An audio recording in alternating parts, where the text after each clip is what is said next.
হে hello guys, চলে এলাম আবার খেলার খবর চ্যানেলে বিগ আপডেট নিয়ে। তো চলো বন্ধুরা, খুব গুরুত্বপূর্ণ আপডেট নিয়ে চলে এসেছি। ফুল ভিডিওটা দেখতে থাকো, স্কিপ করবে না।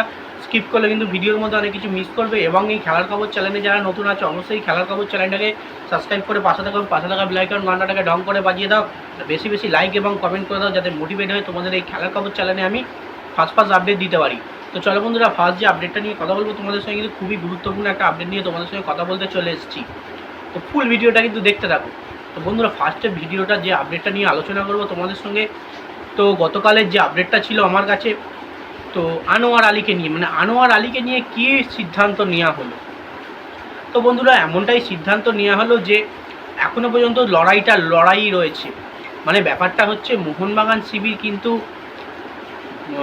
শিবিরের দিকেই কিন্তু এখনও পর্যন্ত আনোয়ার আলীর সিদ্ধান্তটা ভেসে রয়েছে। কারণ মোহনবাগান ম্যানেজমেন্ট তারা কিন্তু চেয়েছিল তাদের দিকে যাতে সব কিছু ঝুলে থাকে, তাদের ওপর যাতে সব কিছু আনোয়ার আলীর ব্যাপারটা নির্ভর করে, এবং সেটাই কিন্তু প্লেয়ার স্ট্যাটাস কমিটির কাছে আবেদন করেছিল, আর সেটা কিন্তু তারা পেয়েছে। এবং ব্যাপারটা হচ্ছে আনোয়ার আলীর বিষয়টা কিন্তু 10ই আগস্ট অবধি স্থগিত রইল। কারণ মোহনবাগান ম্যানেজমেন্টের থেকে কোনো রকম এনওসি কিন্তু চেয়ে অন্য কোনো ক্লাবে আনোয়ার আলী সই করতে কোনো রকমই পারবে না। এবং এই 10ই আগস্টের মধ্যে কিন্তু কোনো ক্লাব কোনো রকম কিছু সিদ্ধান্ত নিতে পারবে না, এবং আনোয়ার আলীও কোনো রকম কিছু সিদ্ধান্ত নিতে পারবে না। মানে পুরোপুরি মোহনবাগানের ওপরেই নির্ভর করে রয়েছে। এবং ব্যাপারটা হচ্ছে কিন্তু মোহনবাগান ম্যানেজমেন্ট কিন্তু যদি আনোয়ার আলীকে ছেড়ে দিতে চায়, তাহলে কিন্তু কোনো বড় ট্রান্সফার ফ্রি দিয়ে ছাড়বে, এবং এই 10ই আগস্টের মধ্যে কিন্তু সেটাও হবে না। মানে কোনো রকম ট্রান্সফার ফ্রি দিয়ে আনোয়ার আলীকে কোনো দলই কিন্তু কিনতে পারবে না। এবং মোহনবাগান কিন্তু পুরোপুরি জিনিসটাকে ডমিনেট করে রেখেছে ব্যাপারটা। এবং ইস্টবেঙ্গল এফসিতে যার প্রবল একটা ইচ্ছা আছে আনোয়ার আলী, যেটা সম্ভবত বোঝা যাচ্ছে। মোহনবাগান ম্যানেজমেন্ট যদি আনোয়ার আলীকে ছেড়ে দেয় বিশাল পরিমাণে বড় ট্রান্সফার ফ্রি দিয়ে, তাহলে মোহনবাগান ছেড়ে কিন্তু আনোয়ার আলী চলে যাবে ইস্টবেঙ্গল এফসি। এটা কিন্তু কনফার্মই আপডেট। আনোয়ার কিন্তু ইস্টবেঙ্গলের দিকে ঝুঁকে রয়েছে, এবং ইস্টবেঙ্গলও কিছুটা ইনভলভমেন্ট রয়েছে আনোয়ার আলীকে নেওয়ার দিক থেকে। কারণ লড়াইটা হচ্ছে এখন মোহনবাগান ইস্টবেঙ্গল, এবং ব্যাপারটা হ্যান্ডেল এখন পুরোপুরি করছে মোহনবাগান ম্যানেজমেন্টই। মানে 10ই আগস্টের মধ্যে কিন্তু কোনো রকম কিছু হবে না, যেটা জানা গেছে। 10ই আগস্টের পর তোমরা সব কিছু জানতে পারবে কি হচ্ছে না হচ্ছে ব্যাপারটা। তো এবার যে আপডেটটা নিয়ে কথা বলবো সেটা হচ্ছে খুবই গুরুত্বপূর্ণ আপডেট। মোহনবাগান শিবিরের প্লেয়ার বস দিমিত্রি পেত্রাতস, মানে দিমিত্রি পেত্রাতস কবে কলকাতায় আসছেন? তো সম্ভবত মেরিনাস এরিনার তথ্য অনুযায়ী জানা গেছে 7ই আগস্ট বা 12:30, মানে 8ই আগস্ট পড়ে যাচ্ছে। রাত 12:30 মানেই 8ই আগস্ট পড়ে যাচ্ছে। এই 8ই আগস্ট 12:30-তে রাত 12:30টার সময় কিন্তু কলকাতায় পা রাখতে চলেছে দিমিত্রি পেত্রাতস।